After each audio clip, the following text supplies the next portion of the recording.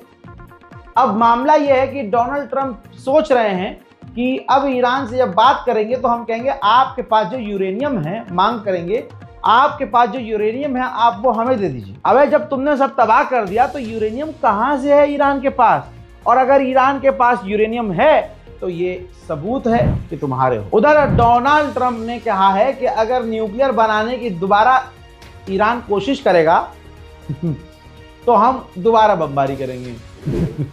If the intelligence reports conclude that Iran can enrich uranium to a level that concerns you, would you consider bombing the country again? Without question, absolutely. And have you had any? बहरहाल दोस्तों, मैं आगे नहीं बोलूंगा, आपने और दुनिया ने देखा है कि ईरान ने क्या बजाई है इनकी। बड़ी हिम्मत की बात है कि इन्होंने इतनी बड़ी बात बोल दी कि ईरान पर दोबारा हमला करेंगे, बहुत बढ़िया। इस रिपोर्ट को शेयर कीजिए, दुआओं में याद रखिए, चैनल को सब्सक्राइब कीजिए। जय हिंद।